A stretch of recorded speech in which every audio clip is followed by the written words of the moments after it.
Hello everybody, and thank you for tuning in.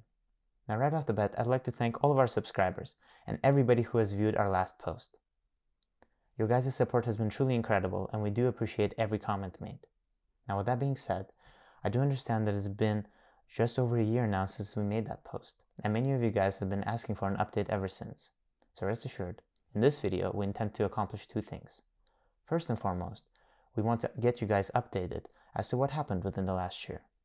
And secondly, we want to answer some of the most frequently asked questions by you guys. So if one of your questions doesn't make it to this video, please do not hesitate to email us anyway. The email will be seen in the description below. Let's begin with an update. Over the last year, we've had 5 noteworthy developments that occurred. And the first of which that I'd like to bring attention to is the fact that we've identified and defined over 600 words. And unlike the initial 300 words that we've claimed in the past video, some of the words that make up to 600 are quite unique this time around. Furthermore, we've identified over 70 words that directly match with their respective illustrations. And this is actually quite a significant subject that I would like to expand further. However, we've made the decision to postpone this and film this in greater detail on a separate video. Now with that being said, we didn't just focus on individual words. We've also doubled the amount of sentence analyses that we've done. The second noteworthy development that occurred primarily concerns my father. Over the last year, we've received many different invitations to come demonstrate our findings in various different venues. Ranging from universities to more private settings, my father went and demonstrated our work. It is important to point out that majority of the people privy to these presentations were linguistic experts in the field of Turkology. And upon demonstrating our work, we've received overwhelming support. Much like the one I just pointed out, the third development that occurred over the last year also concerns my father. During the time he was attending various invitations and speaking about our work, he sat down with 2 experts in Istanbul, whose reputation in this field speak for themselves. Now, upon reviewing our work, these 2 experts have also concluded that our claims are in fact correct. They've gone ahead and publicly disclosed this in mainstream news. So now, this has a prime time segment which we found and we put in the description below. We've also provided 2 videos of my father going out on live television and discussing his work. The next update that I'd like to talk to you about is concerning an independent publication that we've been working on over the last year. We've originally planned to release 3 books, of which we've currently finished the first, and as of recording of this video, it's in the hands of a professional editor. The book is written in Turkish. However, we are considering releasing an English version sometime in the future. So with that being said, the book contains the following: an alphabet transcription, some general information about the Voynich Manuscript, 200 words and their respective definitions, 30 unique words that are connected to their respective illustrations, and several sentence analyses. The final update that I would like to talk to you guys about is concerning a mention we've made in the prior video. If you recall, we said that we were working on an academic paper to be submitted to a philology journal. Now that submission got rejected. Along with the rejection, we received 2 reviews. Now, in interest of full disclosure, we must say that upon reading these reviews, we thought that they were very poorly executed and definitely had a type of predisposition that was very unwelcoming towards our hypothesis. Yet, this is all speculations, and nor does it really matter. Upon reading these reviews, we did in fact write comments to them and sent them back. And in the same email, we've also asked for permission to use these reviews publicly so that we can share them with you guys as well. Now, we truly do wish that you guys can read these reviews, but unfortunately, our request got denied.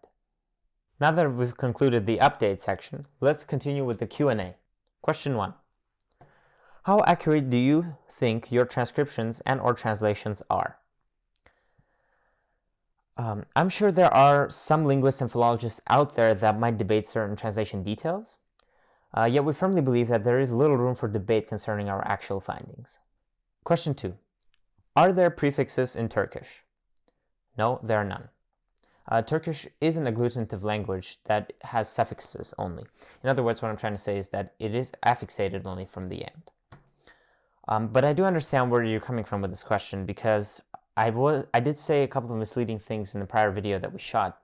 I did say something along the lines of agglutinative languages having affixations applied to them as if to imply there are certain prefixes acceptable in these situations. And I'm sorry for being misleading in that sense, so thank you for the question. Question 3. Since the book was found in Italy, why is it not in a European language? Okay, well, first of all, the only account we have of this book actually being from Italy was the claim made by Wilfrid Voynich himself, and we actually have reasons to believe that he was lying. But nevertheless, the original author that wrote the Voynich Manuscript over 600 years ago was a traveler, and we've also found substantial proof of that within the book. We've claimed all of this in greater detail in our independent publication. Yet, there's actually quite a bit to talk about regarding the subject. So there's a brief example that I'd like to mention from it. There's a large map in one of the pages in the Voynich Manuscript, and in one of the sections of the map, there's a square in Constantinople. Furthermore, the square is actually labeled by the name that was given to it by the Ottoman Turks, and it still is referred to in the same way. Question 4. A couple of years ago, a professor by the name of Stefan Bax found several independent words that appeared to be from Old Arabic. Another study recently stated that the Voynich Manuscript was in 15th century Hebrew. And even more recently, there was a researcher who claimed that it was in Proto-Roman. Were you aware of these? Have you read their work? If so, what do you think? Yes, actually, we have read all 3 publications. We do think that there were some very fundamental things that were lacking, yet it is not our place to criticize. Some of these were already very heavily criticized by other scholars, and we firmly believe that none of these works would actually stand the test of time. And honestly, we wouldn't be saying any of this if we hadn't derived an alphabet that works 100% of the time, and hadn't defined over 70 words that have their respective illustrations, and also hadn't translated several sentences and several pages. Question 5. Was the transcription of the alphabet used, made by you guys, or was someone else's transcription being used? Well, actually, we've made our own alphabet transcription, and it consists of 24 basic letters and over 90 combined syllabic characters. Question 6. The Turks wrote from right to left, and only after switching to the Latin alphabet in 1928 did they start writing from left to right. How do you explain this, as the Voynich Manuscript was written from left to right? Okay, well, first of all, the fact that there was a specific direction in which people wrote prior to 1928 is an unscientific generalization, I would say. It is true that during the Ottoman reign, the official recognized alphabet was the Arabic one, and they did in fact write from right to left.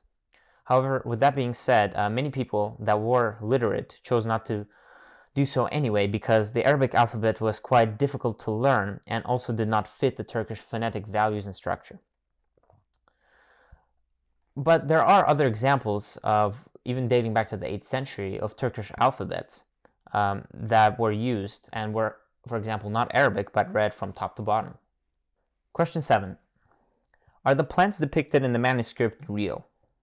This is actually an excellent question, and unfortunately we do not have enough experience with botanical studies, and nor are we qualified to answer this question by any means, outside of the fact that the plants that we analyzed and the words that we found to associate with those illustrations were absolutely real. And it is also reasonable to believe, based on what we found, that since the author was in fact traveling, that perhaps he was drawing some of these off of memory. But yet again, that part is a speculation. Question 8. The Turks never had an alphabet of their own. They only used the Arabic and more recently the Latin alphabet. Are you saying the Voynich alphabet is the first Turkish alphabet?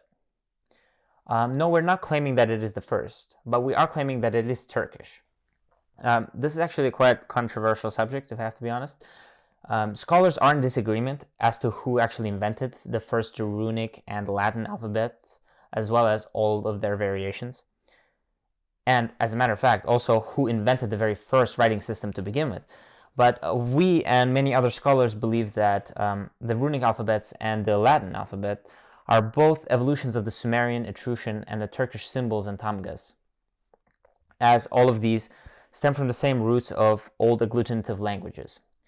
However, the actual controversy, more or less, today lies in the fact that many Western scholars artificially associate that it has some type of Indo-European root, essentially relating it to them, which categorically is incorrect as it is basing an unscientific assumption. Question 9. There were no Turks in Europe 600 years ago. How do you explain this? Okay, well, first of all, as we said earlier, the author was a traveler, so that kind of answers the question within its own right. However, secondly, the other thing that I would like to point out is the fact that the nations of Europe thousands of years ago were agglutinative language speakers. And I could see how the latter could be redirected, but to be quite frank, it is a bit of a Eurocentric perspective that unfortunately has no scientific merit. Question 10. Is the gender or name of the author known? This is actually a great question. Currently, we have not encountered anything to help us answer this question, but then again, we haven't actually gone through the entirety of the manuscript. So perhaps there are some information still out there that would help us answer this. Yet, there's also the chance that we've lost them along with the missing pages. Question 11. You have mentioned a 12-month calendar, yet there was none in the 15th century. Then you've mentioned the numbers 7 and 5, neither of which were written the same way back then. And also, your translation that describes the sunflower should be impossible, as sunflowers were brought from the Americas by and or after the time of Christopher Columbus. How can you explain these discrepancies? Okay, so I should start off by saying these discrepancies weren't essentially a primary concern for us. We've merely stated what we read and what we saw. We didn't take any liberties in interpretation. And with that being said, we are very confident of our translation, and we do want other experts, in particular linguists, to take a look at this and decide for themselves. And if upon said review they realize that the results support our claims or resemble them in any way, shape, or form, we would have a subject here upon which we can potentially review certain historic remarks, akin to many of which you've just said. Question 12. Why don't you guys provide updates sooner? Okay, well, we do apologize for that right off the bat. You are absolutely right. My brother and I are both university students who do completely different things. They're not exactly related to the subject as well. And my father was preoccupied with certain personal affairs. So we do promise that we will be a little more regular down the future. However, with that being said, we can only really work when we're all together and we have free time. Question 13. Does this manuscript have more than one language in it? Okay, well, perhaps there's a chance that it has more than one language in it. To be honest, we do already know that the author was a traveler, and if we judge by the route that has been laid out roughly in the manuscript, we do understand that perhaps he might have spoken the language of, let's say, Greek, Italian, perhaps even Arabic. However, this is all just speculation, and we can't really know. But perhaps it's also because we didn't read the entirety of the manuscript. There is a chance that we might uncover some alternate language in there, but thus far everything we've read has simply been Turkish. Question 14. Can you read the entirety of the manuscript? Okay, theoretically yes, but we wouldn't really know until we've made the attempt to. And I might also add that it would be considerably easier for somebody to attempt this if they were a professional linguist that has considerably more experience working with Old Turkish. However, no matter who you are, this attempt would take a significant amount of time. Question 15. You have mentioned only a few months of the calendar. Do you know the rest of them? Okay, now if you're referring to the farmer's calendar that we mentioned in the earlier video, yes, we do know all of them, and we only did that to save time in that video, but thank you for asking. Question 16. What is the purpose of this manuscript?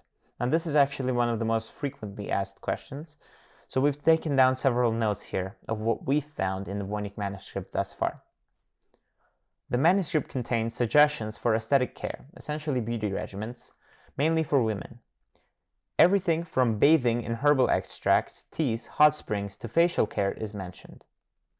There are several suggestions for pregnancy cares, and also what needs to be done for proper fertilization to occur. Along with this, there were several descriptions of medical procedures. Then the manuscript mentions how to make use of herbs and plants. Certain plant descriptions were written in a way as though the author was trying to promote them. Along with this, the manuscript also has several suggestions for farmers.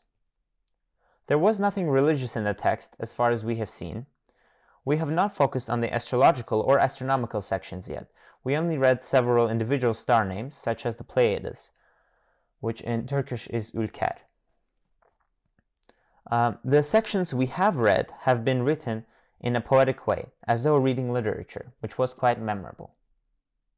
In addition to all of this, we have some very exciting news to share with you guys. Now, we didn't want to publicly disclose this until we were absolutely sure, but in fact, the Voynich Manuscript does have coding in it. If you take the first letters of every line and you read the row from top to bottom, then you'll realize that the author has maintained a diary, and in the diary, he or she has claimed a general information that they saw, essentially, and it reads almost as if it's supposed to be a report. Furthermore, it is also important we note that the diary segments that I earlier mentioned have militaristic information within them, and we do actually believe that prior to writing anything, the author first wrote the message and then constructed everything around that. And that would also justify the reason as to why the author chose to write with such complex combined characters instead of simply using basic alphabet letters. So before we conclude this video, there are several announcements that I wanted to make. First of all, we're working on a website, and upon its completion, we're planning on releasing all our work on that platform. Some of the work will be in English, and some of it will be in Turkish. Now, the second announcement that I would like to make is concerning future YouTube videos that we're planning on releasing. The subjects we want to cover are the following: a detailed look at the alphabet, looking at several words that have their respective illustrations, and looking at some words that haven't changed for over 600 years. And furthermore, if we have time, we also want to take a look at some full sentence analyses. So if this kind of stuff interests you, or you want more updates, please subscribe, and thank you for watching.